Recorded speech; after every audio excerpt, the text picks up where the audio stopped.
Okay, good afternoon, everyone. So, I wanted to do a video on the 1/64 scale 1-ton flatbed pickups. So, these are the three of them. We now have representation for all three. This guy on the left, however, you'll notice is not a normal flatbed like the other two. It's the Dewey's bell handling bed, but we, really overall, we have some pretty neat representation here between these three, and we have a nice healthy variety, and it's really pretty cool because we've got a 2018 Ram 3500 that has a skirted flatbed.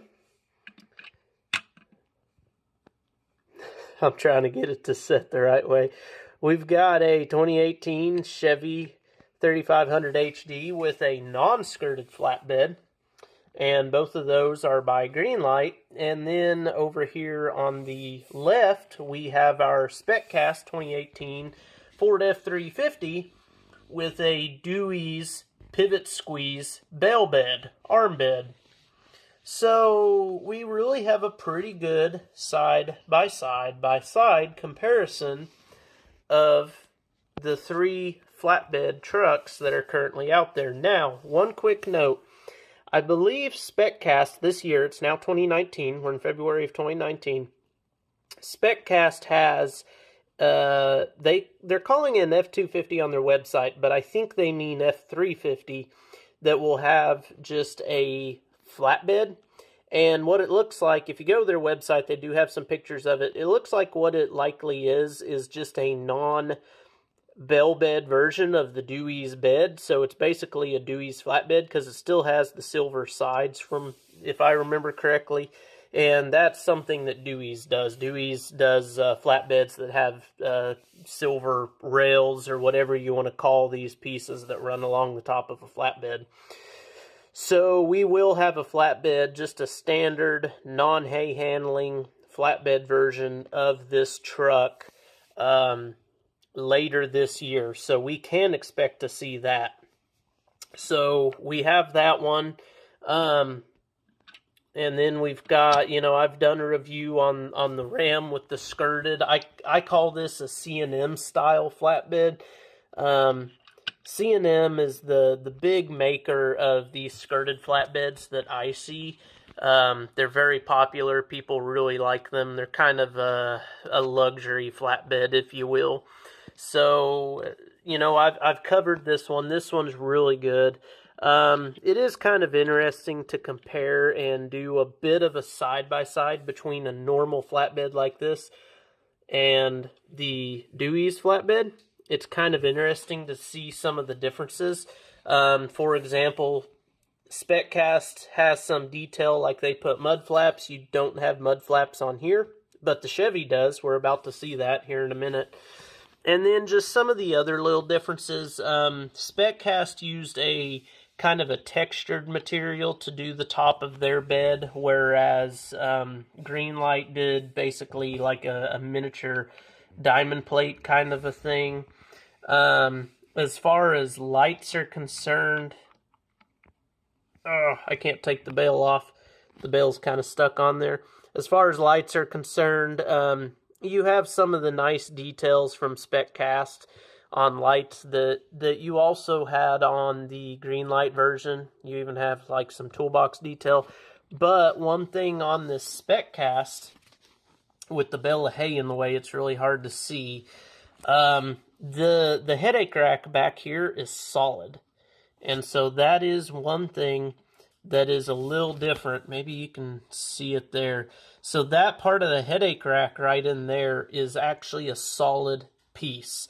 It's open on these two sides, but that's solid in the middle. So that is one thing. And the headache rack lights up here are not painted. They are there, but they're not painted. So that's kind of an interesting little thing. So you definitely see the difference between manufacturers there.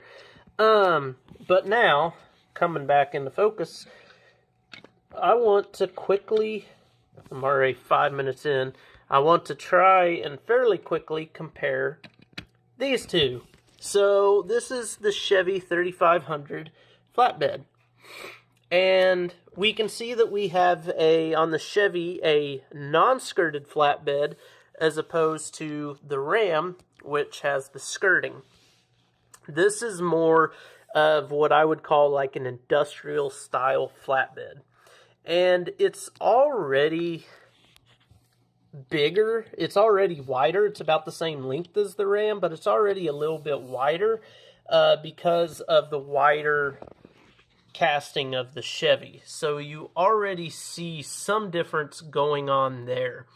And you just see some other dimensional differences between beds. Now, one neat thing about the Chevy is that you can see there's some mud flaps hiding in there. It has the same degree of detail, really, that the Dodge has, that the Ram has. Excuse me, it's not a Dodge, it's a Ram. So you have the marker lights, you have your tail lights and turn lights. There's a nice little, this was through MC2 Toys, so you have the nice little Iowa license plate there. It's got the little bumper hitch there. It doesn't have any kind of gooseneck area, just like the Ram. It has the same kind of diamond plate material. See that one roll back to the camera? This one keeps free rolling. You can see this is your typical skirted bed style where it's smooth on the backside, whereas this is more of your typical industrial flatbed that has the diamond plate even on the backside of it. So it is really kind of neat to see some of these differences. Greenlight did a really good job capturing some of that. You can even see some of the differences in the headache racks. This is a larger, kind of more square, kind of more of your industrial heavy-duty headache rack. You can still see through it. They made it to where, I don't know what these aren't perforations, but you can see through it. It's not a solid piece. They actually have the individual rails going through there on the headache rack. You can see they also have some nice detail on the lights there. This one has some really nice tie-down straps on the sides. If I can get it to focus, you can kind of see there the tie-down strap running down the side. You can see there's a little hole there, which presumably is where the fuel filler caps would go. Although it doesn't have fuel filler caps on both sides, but there's some really nice detail there. So this is, it's a neat bed. I do like this bed. I like that it's more of your industrial style bed. It's kind of a nice variety to go alongside the skirted flatbed. The only thing that takes away from the Chevy flatbed, in my opinion, is the Chevy. The truck itself. This one's actually pretty good. Previously, I've complained about the quality on these. And I mean, it has kind of the typical, it's a little sloppy up front here. The truck itself is much wider than the Ram, much wider than the Ford. So the scaling is off. But other than that, I mean, this one's actually pretty good quality. The paint on this one is in really good condition. No complaints there. I just now realize that this area is not painted. Huh.